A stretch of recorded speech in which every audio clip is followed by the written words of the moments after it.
Pokażę Wam niecodzienny sposób prezentacji na haczyku czerwonego robaka i dendrobeny. Zapraszam na film. Na Rosówkę wracam, old school zero sci-fi. Dziadek mówił cisza, ja mam vibe jak wi-fi. Koszyk i grunt, żadnych cudów z NASA. Tu się liczy sprzęt, a nie byle jaka klasa, nie byle Kurwa, jaka co za klasa. wędkowanie, panie, co to za przygoda? Ryby na chama się holuje.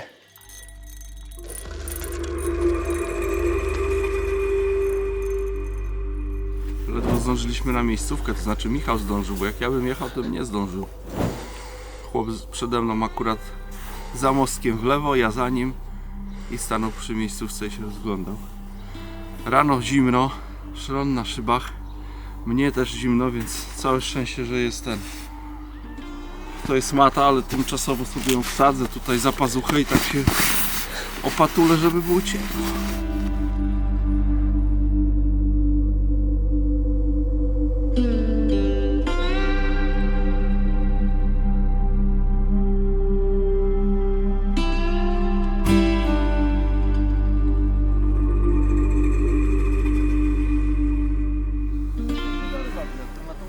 Co ty gadasz? Takie twarde aż?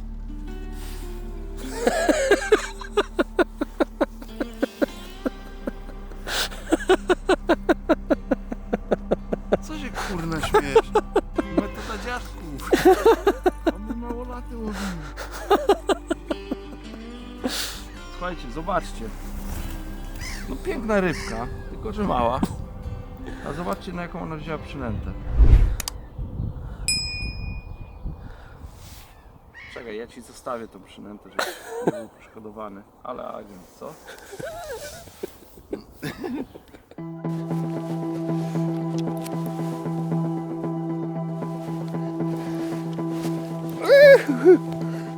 Zaczep. Ale to jest ładna ryba.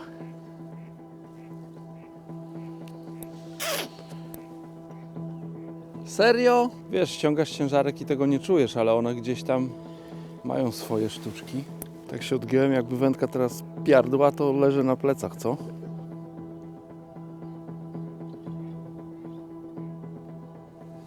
Dobra, olej, Michał, bo to szkoda. Tam trzeba tamtą wędkę w razie czego wyjąć.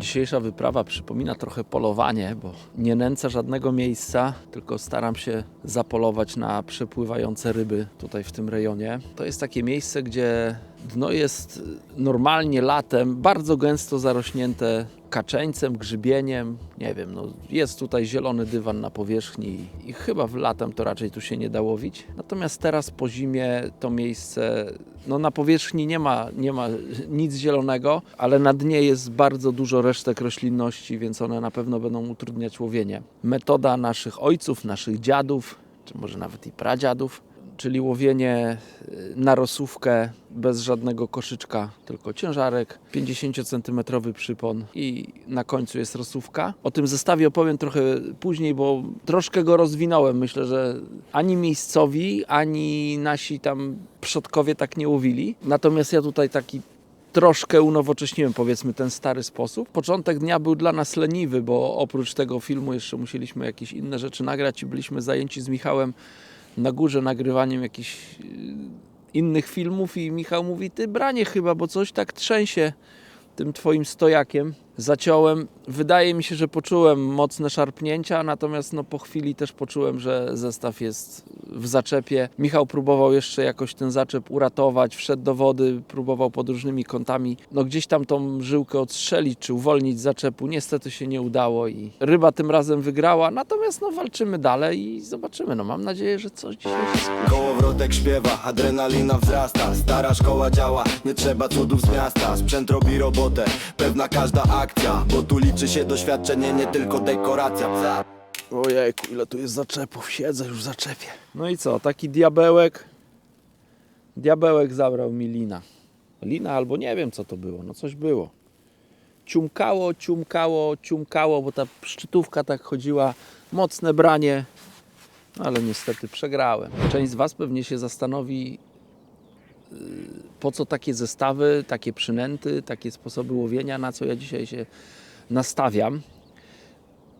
Myślę, że Dzisiaj do obiektywu mogę zaprezentować i mam nadzieję, że tak będzie. 4 gatunki ryb. Chyba najbardziej to bym chciał złowić lina, więc lin to jest ryba numer 1, na którą się dzisiaj nastawiam. Dlatego wybrałem też bardzo płytkie miejsce. Rybą numer 2, która może wziąć, to są karasie. Karasie srebrzyste, które też tutaj występują i mam nadzieję, że na jakiś fajny okaz też trafimy. Trzecią rybą są leszcze, które przypuszczam, że w tym czasie raczej pływają sobie na głębszej wodzie, ale też na te płcizny się zapuszczają i też jest szansa tutaj nawet na tą rosówkę złowić leszcza. I czwartym gatunkiem są grube okonie. Zobaczymy. Mam nadzieję, że chociaż jedną z tych ryb uda mi się Wam zaprezentować. Idealnie by było, jakby były ze 2 albo 3, a jakby były 4 te gatunki, to by było w ogóle super. Kickflip. I do a heel flip. I do a double flip. It's such a lovely trick. I do a handstand. Nanny on a mani pad. I'm feeling kind No dobra, mamy nareszcie rybę.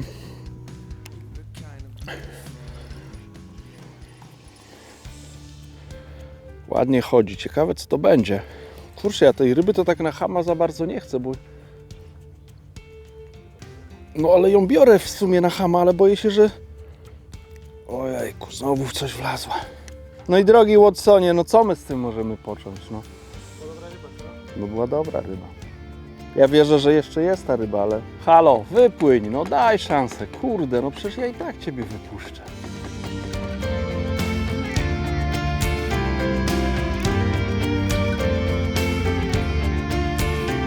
Co to za ryby? Pełno zaczepów. Ryby się drze na siłę. Ciekawe, co to będzie. Piękna ryba, ale ile było tu zaczepów po drodze, jak ją holowałem. To jest niesamowite, ile w tej wodzie tam jest jakichś tam zanieczyszczeń.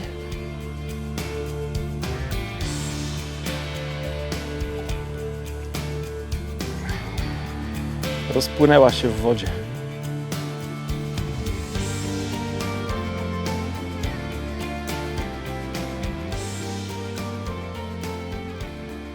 Straciłem rybę i myślę sobie, że trzeba zmienić zestaw, bo mam zestaw z ciężarkiem na Federlinku, na troczku, czyli no, wykorzystałem wędzisko, które na co dzień używam do łowienia, nie robiłem specjalnego zestawu tutaj, więc będę chciał to zrobić troszkę inaczej, bo jeżeli na dnie są zaczepy, no to sobie myślę, że no, ten ciężarek, co prawda on nie jest jakiś bardzo chwytliwy, no ale jak widać potrafi złapać jakieś tam zaczepy. Więc żeby ograniczyć możliwość zaczepiania, założę ciężarek, który będzie przelotowo tak jakby założony na żyłce. Wykorzystam bombkę w systemie ICM o masie 20 gramów. O, bombeczka na żyłce będzie już bardziej przelotowa. Myślę, że miejscowi używają oliwki, która jest bardziej opływowa i pewnie byłaby lepsza, ale ja oliwki nie mam, więc no jak na razie będę musiał się czymś takim zadowolić. Ewentualnie trzeba by było zastosować jakiś taki karpiowy patent. No tylko to trzeba by było mieć jakiś ciężarek w formie kamienia i po zacięciu gdzieś jak ten ciężarek zahaczy, to po prostu zostaje w łowisku. To by było chyba najlepsze.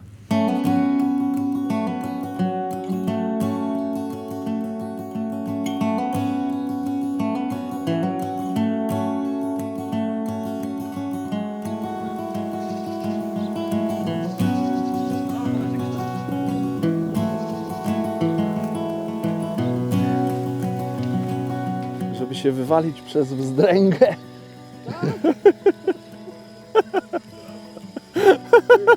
Taki opór zrobił, jak ja widziałem na początku. O, jeszcze spadła. Naprawdę myślę, że karabin. A ona mi nie dała oporu i poleciałem do tyłu.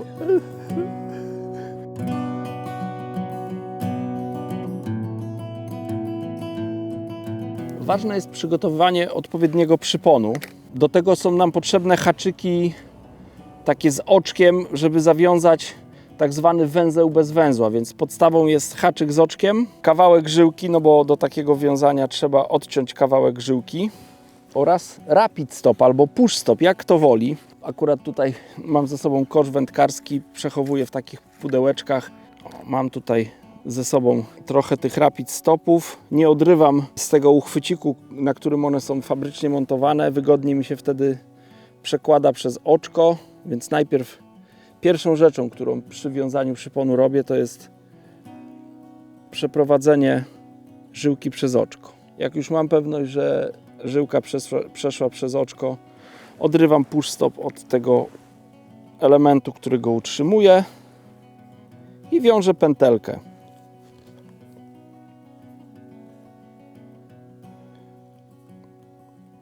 Zawiązuję tą pętelkę możliwie małą, ale nie zbyt małą, żeby ten push stop miał duży luz w tej pętelce. Nadmiar żyłki odcinam i jak mam tak przygotowaną żyłkę, mogę rozpocząć wiązanie przyponu. Tej żyłki obciąłem mniej więcej metr. Będę chciał taki przypon ponad półmetrowy zrobić, więc metr to jest wystarczający odcinek żyłki. Nawet myślę, jest troszkę za dużo, ale na pewno nie jest za mało. Lepiej odciąć dłuższy kawałek niż krótszy. Haczyk wiążę węzłem bez węzła, bardzo znany węzeł, ale spróbuję go zaprezentować. Rozpoczynam od przełożenia żyłki w oczko od tyłu haczyka. Kolejnym elementem przy wiązaniu włosa, przy przygotowywaniu włosa jest ustalenie długości tego włosa. Jeżeli wykorzystuję te haczyki do założenia dendrobeny, to ten włos może być w miarę długi, żeby przez długi odcinek robaka tak jakby ten włos przechodził. Nie wiem, ile tu będzie, ze 2 cm powiedzmy, tak myślę, można to zrobić na oko, bo no tutaj nie jesteśmy jakoś ograniczeni wielkością przynęty, tak jak w przypadku na przykład, nie wiem, ziarna kukurydzy, że ten włos trzeba ustalać bardzo równo. Powiedzmy 2 cm włosa, przytrzymuję żyłkę, żeby się nie wysunęła, żeby ta długość włosa już była zawsze stała i owijam żyłką dookoła trzonka haczyka. Zwracam tylko uwagę na oczko, jak to oczko się zachowuje. Oczko w haczyku to jest kontynuacja, powiedzmy, trzonka, czyli idzie trzonek do góry i się robi oczko. I gdzieś jest ten moment, że to oczko tutaj się kończy, jest koniec drutu. Więc pierwszy zwój musi pójść nie od tej strony, co jest koniec drutu, tylko od przeciwnej, żeby gdzieś tam się nie wciął, czy nie przyciął właśnie o tą końcówkę drutu, żeby nie został zniszczony. Więc najpierw to ustalam. Akurat w moim przypadku to jest tak, jak pokazałem, czyli idzie drut i zawija i tu jest końcówka. Więc zacznę od tej strony, gdzie jest tak jakby zaraz za trzonkiem to oczko się zaczyna formować. Robię mniej więcej tyle obrotów żyłką, żeby dojść tą żyłką do poziomu ostrza, czy tam grotu, powiedzmy, z drugiej strony. I bardzo ważną rzeczą, gdy powracam teraz, żeby z powrotem wejść żyłką w oczko, ponownie wkładam ją od tyłu. To jest bardzo ważne. Zwróćcie na to uwagę. Nigdy nie wkładajcie żyłki od przodu, ponieważ wtedy haczyk jest niechwytliwy zupełnie. Inaczej się w ogóle ustawia. Od tyłu, zawsze od tyłu. Przekładam przez oczko. I teraz jak zacisnę, węzeł jest zawiązany, to już nam się nie rozwiąże. Zawiązany, gotowy. Wystarczy ustalić długość tego przyponu. Zawiązać przypon, w moim przypadku akurat dzisiaj to będzie około 50 cm. Robię zwykłą pętelkę.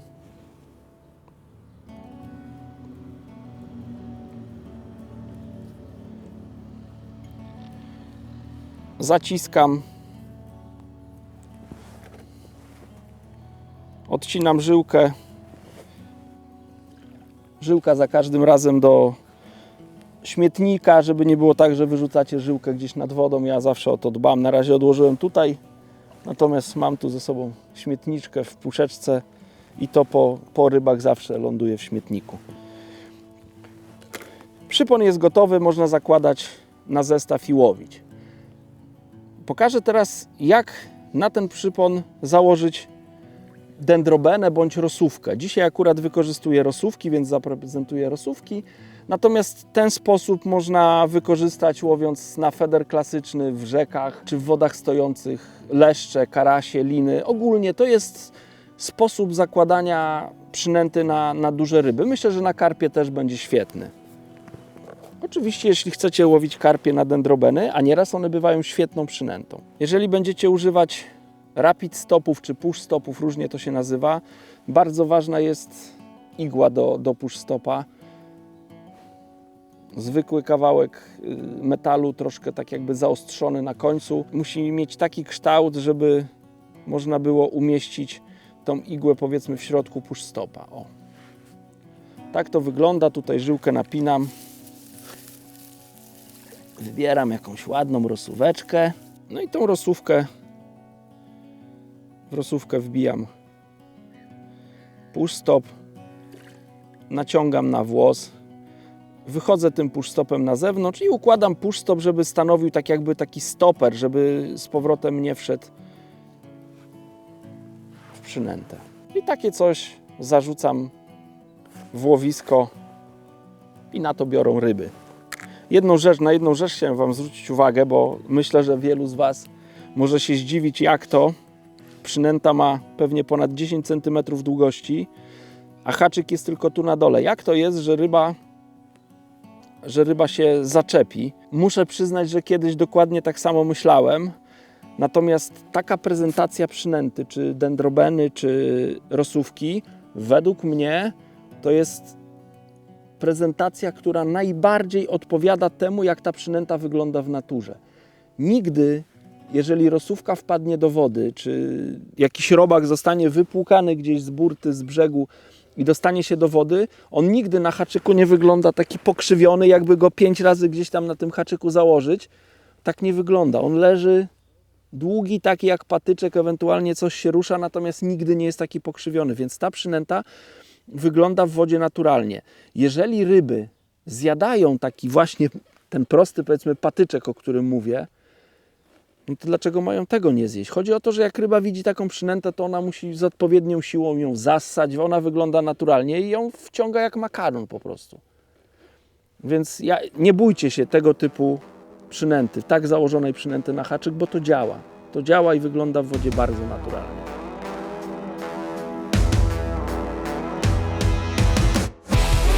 Rzeźnik się musi włączyć. Panie Niemiec, bierz go pan. To jest dobra ryba. Nie odpuszczaj. Długie ręce. Kurwa, co za wędkowanie, panie. Co to za przygoda. Ryby na chama się holuje. No nie jest to moje ulubione łowienie. Takiego łowienia na chama nie lubię. Ale cieszę się, że będę mógł rybę pokazać. Dzisiaj zapytałem się, jak to dzisiaj było. Wcześniej było 3-0, trafiły ryby frajera, ale już jest 3-1.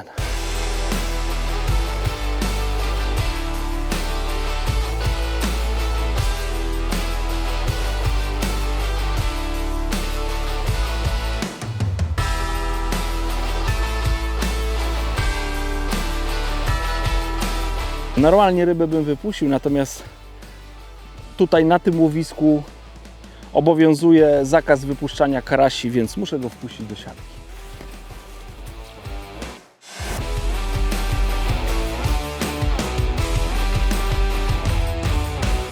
Ten sposób jest bardzo skuteczny na duże ryby. Jeżeli polujecie na leszcze, liny, karasie, także karpie, spróbujcie tak założyć przynętę, a gwarantuję Wam, że będziecie zadowoleni po wyprawie na ryby.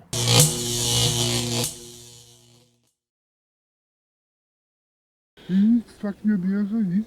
No widzi Pan, no, siedzimy i czekamy na razie. Pogoda śliczna, ale co z tego? Ale to tak prędko nie będzie, bogacie ryby.